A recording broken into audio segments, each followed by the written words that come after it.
Oh, there is nothing better than some nice pumpkin dumplings.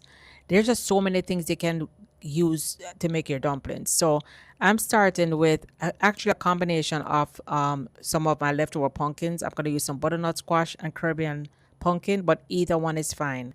So you want to add a little bit of water and then you want to blend this till smooth. Then once you blend it, you're gonna add it to some flour. This is like 2 cups of flour.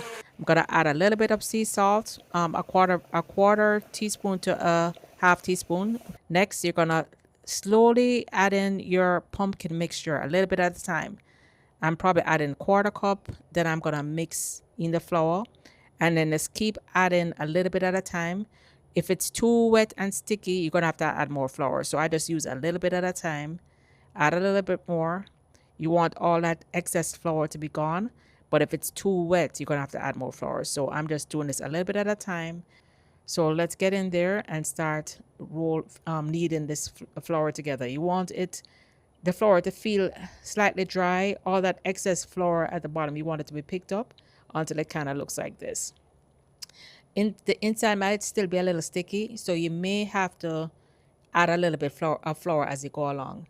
So here I'm rolling out the dumplings, and the first one is fine. Sometimes when you roll it out, there's a little bit of stickiness.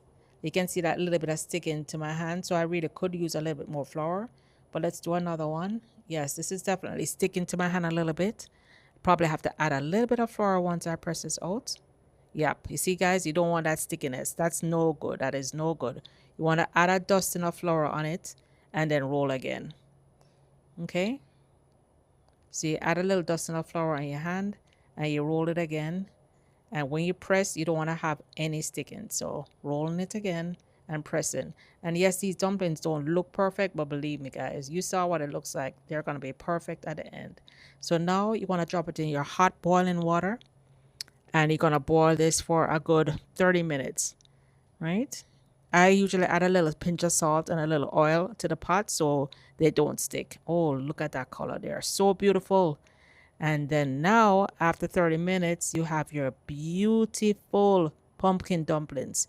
You can do this with callaloo. You can do this with chaya. You can do this with spinach. Guys, the sky's the limit when you grow your own food. Enjoy. Drop a comment below if you try this. And let me know what else you make your dumplings with.